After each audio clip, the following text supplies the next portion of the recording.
বলো জয়কারা बोल मेरे श्री गुरु महाराज की जय।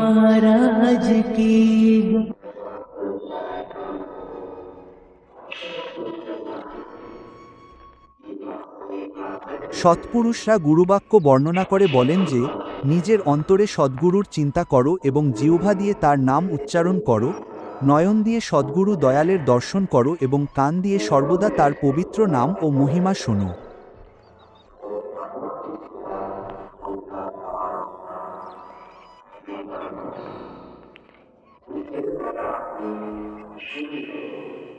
এইভাবে নিজের সুরতিকে সদ্গুরুর ধ্যানে লীন করে নেওয়ায় জীব সত্য দরবারে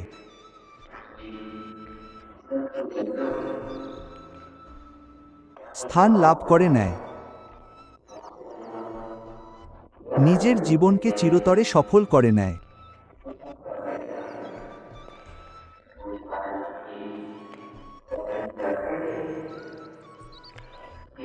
গুরু সাহেবজি বর্ণনা করেন যে, যার ওপর মালিকের কৃপা হয়, যার ওপর সদ্গুরুর কৃপা হয়, সেই এই দান প্রাপ্ত করতে পারে।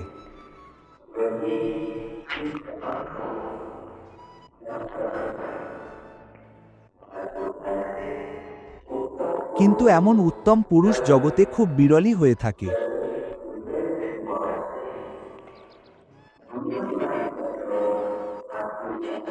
দুনিয়াতে অধিকাংশ মানুষ ভালো সঙ্গ না পাওয়ার কারণে নিজের পথ থেকে বিপদগামী হয়ে যায় এবং বিবেকের শক্তি হারিয়ে ফেলে।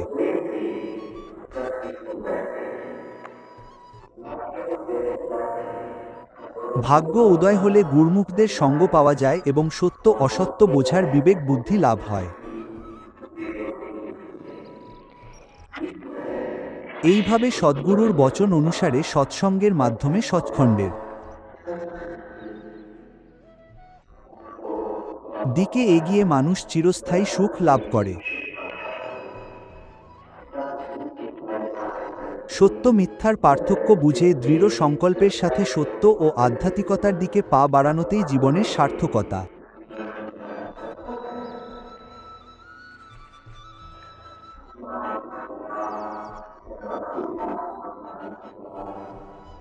মালিকের নাম প্রাপ্তির পর তার সুরতি নামে পূর্ণরূপে লীন হয়ে যায় এবং সে শাশ্বত আনন্দের অনুভূতি করতে করতে তাতেই মিশে যায়।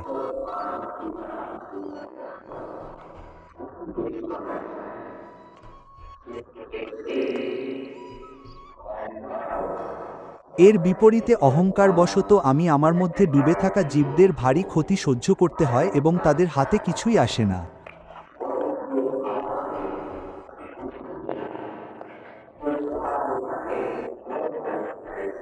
সংসারে আলাদা আলাদা শ্রেণীর কাজ করার জন্য সেই সম্পর্কিত বস্তু কিনতে ও সংগ্রহ করতে হয়।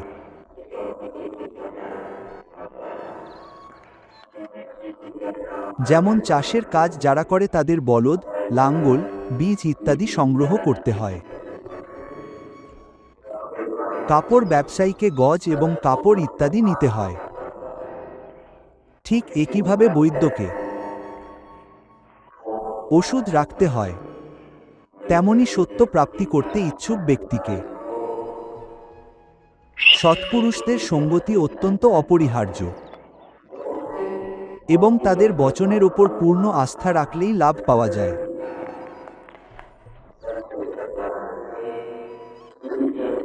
সন্তুগণ বলেন যে, এই সংসারকে ভবসাগর মনে করো এবং এই জীবনকে নৌকা।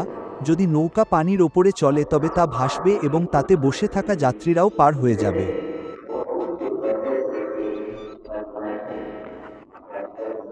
যদি জল নৌকার ভেতরে ঢুকে পড়ে তবে নৌকা ডুবে যাবে এবং তাতে বসে থাকা যাত্রীরাও ডুবে যাবে।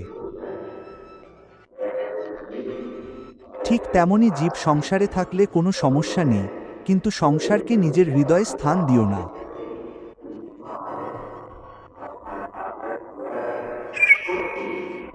অর্থাৎ যদি সুরতি সংসাররূপী সাগরের উপরে থাকে তবে তা স্বাধীন থাকবে এবং যদি সংসারের চিন্তার প্রভাবে চলে আসে তবে তা নিচে তলিয়ে যাবে।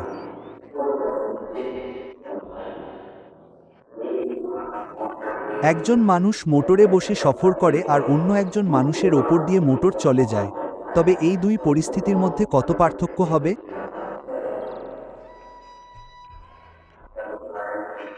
সংসারী জীবদের ওপর মায়া তার আধিপত্য বিস্তার করে রেখেছে। তারা মায়া ও মায়াবী বস্তুসমূহকে সর্বশ্রেষ্ঠ মনে করে নিজেদের দেহ মন তাতে লিপ্ত করে রেখেছে। কিন্তু তারা ভাগ্যবান যাদের সৎপুরুষদের সঙ্গ লাভ হয়েছে।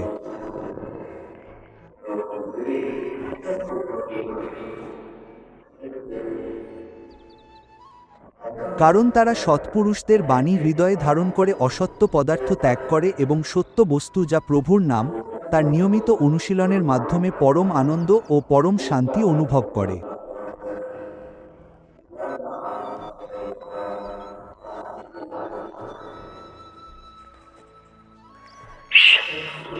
সৎপুরুষগণ বলেন যে, হে সরল প্রাণী, তুমি গুরুমতি ধারণ করো।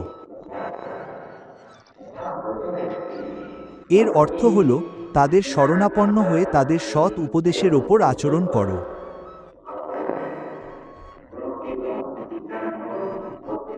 গুরুর ভক্তি ছাড়া অনেক বুদ্ধিমান প্রাণীও মায়ার ঢেউয়ে ডুবে গেছে। পূর্ণ সদ্গুরুর কণ্ঠস্বর হল পরমাত্মার কণ্ঠস্বর।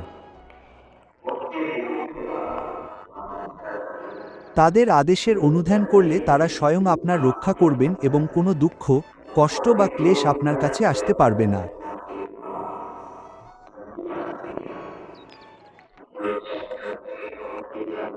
যে সদ্গুরুর আদেশের মধ্যে থেকে মন ও ইন্দ্রিয়কে জয় করে 5 বিকার থেকে সুরক্ষিত হয়, তারাই আধ্যাত্মিক উন্নতি লাভ করেছে।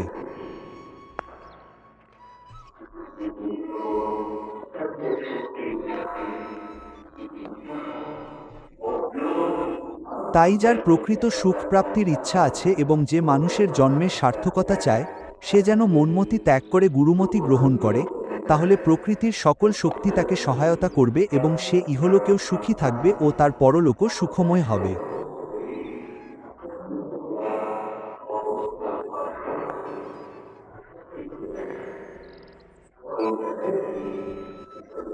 কেউ যদি বলে যে দুনিয়ার পদার্থ ছাড়ব না আর রাম ও সদ্গুরুকেও পেয়ে যাব, তবে তা কখনোই সম্ভব নয়।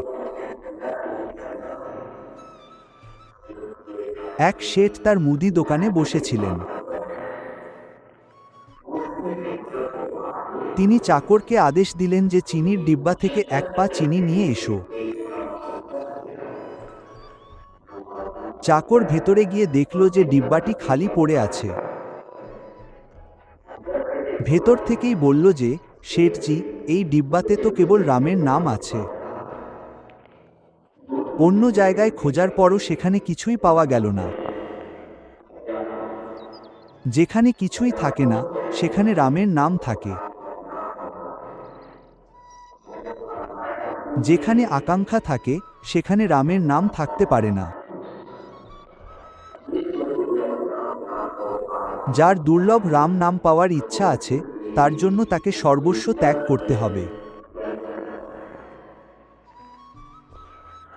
নিজেকে শূন্য করতে হবে।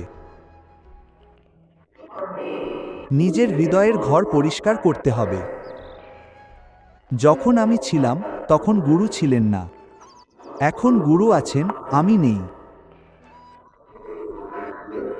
শ্রী গুরু নানক দেবজি তেরা তেরা বলে নিজেকে আমি ও আমার থেকে শূন্য করে আল্লাহর নূরকে চিনেছিলেন।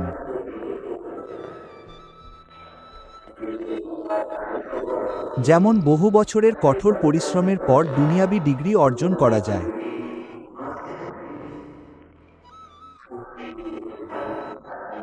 ঠিক তেমনি বহু জন্মের পুণ্য প্রভাবে সদ্গুরুর শরণ লাভ হয়।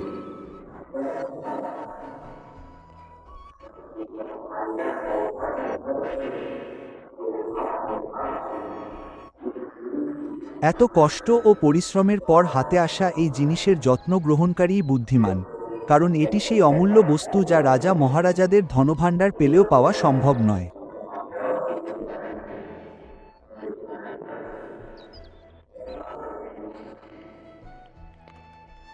সেটি কোন বস্তু?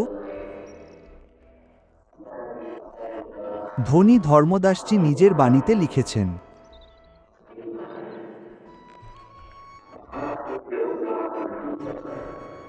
ভক্তি প্রভাবে মিটে সকল ধর্মদাসের পীড়া, কোটি জন্মের পুণ্যে সদ্গুরু মিলে কবির।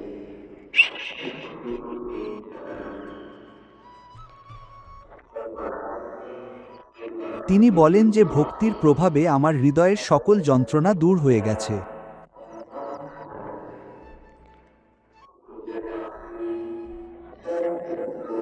এই ভক্তি পরম সন্ত শ্রী কবির সাহেবজির চরণ স্মরণে আসা এবং তার সেবা করার মাধ্যমেই প্রাপ্ত হয়েছে।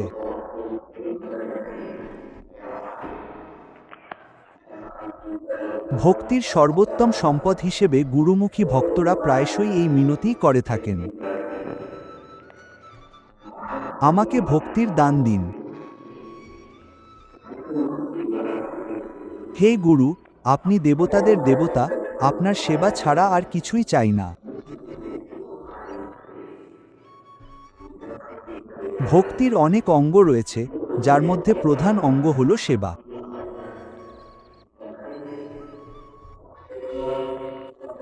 বলা হয় যে গুরুর সেবাই হল গুরু ভক্তি, কিন্তু কোনো কোনো ভাগ্যবানই তা জানেন।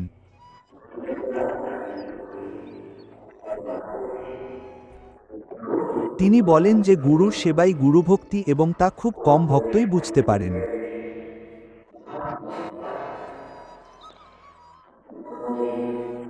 যারা নিজেরা গুরুগৃহে সেবা করে উপকৃত হয়েছেন।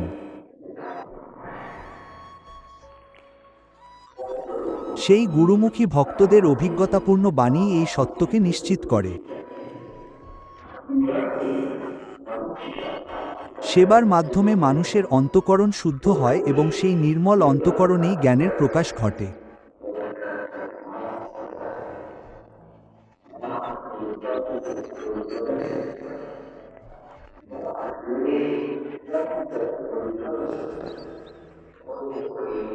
ভক্তের সন্ত সদ্গুরু সময় সময়ে এমন কোনো ব্যবস্থা করে দেন যাতে সেবকরা সেবার অমূল্য সম্পদ লাভ করতে পারে এবং তাদের পৃথিবীতে আসার উদ্দেশ্য সফল হতে পারে।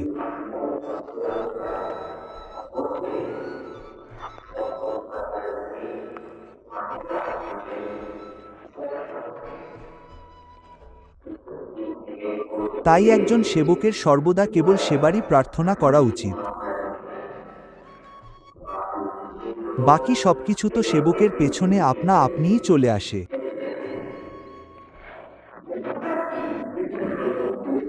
এমনকি ৩ লোকের স্বামী সদ্গুরুও সেবায় সন্তুষ্ট হয়ে তার সেবকদের বশবর্তী হয়ে যান। গুরুবাণীতে এর বর্ণনা এসেছে। সেবা করত হয়ে নিষ্কামী, তকৌ হোত পরাপতি সুহাগ।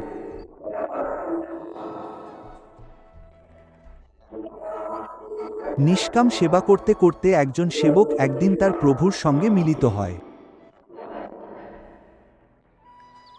যার ফলে মালিককে পাওয়ার পর আর কিসের অভাব থাকতে পারে? যেমন গাছের গোড়ায় জল দিলে পাতাগুলো আপনা আপনিই সবুজ হয়ে ওঠে, তেমনি সেবা করলে সব ফল সহজেই প্রাপ্ত হয়ে যায়। গুরুমুখী